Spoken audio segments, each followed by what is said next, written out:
maliliit pa. Ano yan siya, no? Sea urchin. At wala.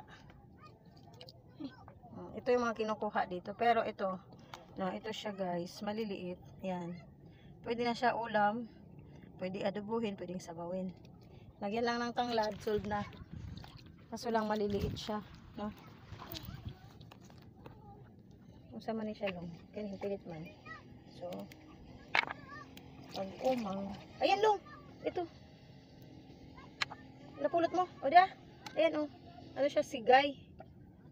No? Wala ako na eh. Kasi lang iba, umang. Mga walang laman. Ay, huwag mo pulutin ng ano. Ay, ito long. Ayan long. Kunin mo yung may laman. Yan, yan, yan. Ah. O, diba? Ulam na yan. Wala na. Di mo yung makuha, no? Huwag yan. Dapat yung ano lang.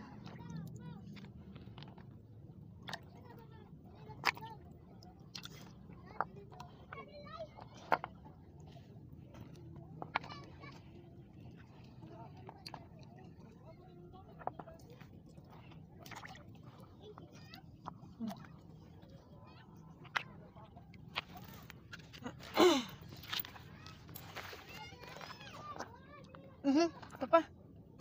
Dami. Ah, GL.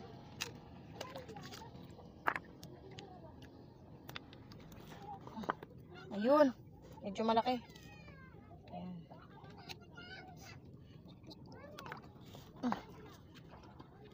Oh, ito pa. Pwede na yan. Sabaw. Alulan eh. Ang alin? Ano eh? Hindi. Mukhang guys. Pwede mo kaon si Hula. Kung makaon. Alam mo naman nga, mapili man yun. Dapa o. Sigay. Pinangtatantos to sa ano, sa bingguhan. Noon. Pag binggo kami, ito maliit din. Ito medyo malaki. Adonis, oh. Ay ano, Adonis. GL. Oh. Ito pa. Ay, gagmayng bato long. Pwede di ay. No? Ano siya sa gagmayng bato. Pero, ano. Daghan nagis bato, oh. Oh, tamang na. Pero maliliit kasi. Kawawa man. Lalaki pa yan. Oh.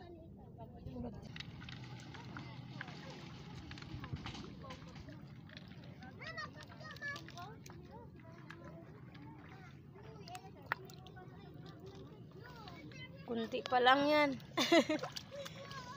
Lain mo. Ay, nakuha ko sa ano, dagat. Buhay pa yan, o gumagalaw pa.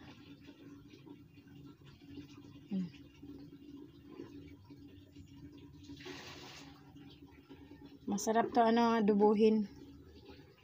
Gisahin lang, tapos lagyan ng tuyo. Solve na. Medyo matagal nga lang siya anuhin kasi mangangapa ka pa sa bato eh. Para makuha mo siyang ganito. Ayan ito. Nakachamba tayo na malalaki.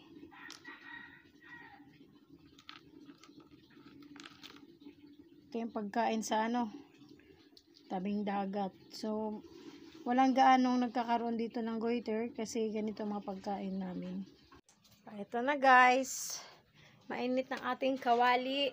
Lalagyan na natin siya ng bawang. So, bawang lang meron ako. Bawang lang din nilalagay ko. Ay! Ayan, nahugasan na natin siya, no? Malinis na.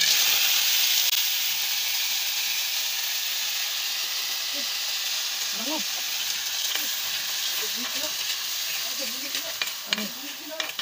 Lalagyan siya ng kunting, ano, no? Lagyan natin ng kunting tuyo.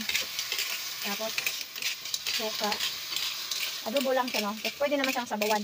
Lalagyan siya ng tanglad. Okay, lagyan natin ng tuyo.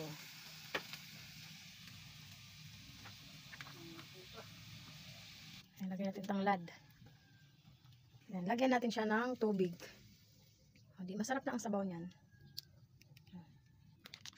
Tintahan natin ang bitsin konti na. Yan. Yan. So, medyo maitim yung kawali natin. Talagang hindi na siya matatanggal, no? Hindi kagaya sa kawali ko sa Maynila, malinis talaga puti. Ito kasi sa kahoy siya nakasalang, kaya itim na siya. O, ganyan. Hindi ka mabubuhay sa probinsya kung maarte ka. Bawal maarte sa akin. Kahit hilaw, kinakain ko yan. Kaya walang arte-arte. Tikman natin. Sarap. Hintayin na lang natin siyang kumulo. Pwede na siyang kainin. Ayan o, yung kawali namin wala nang hawakan. Pero may mga dala kasi akong kawali dito. Tinabi lang ni mama. Kasi hindi pa siya naulingan yun. Mga malinis na kawa yun, malalaki. So ito, sanay na to, bugbugan to. Sa lutuan.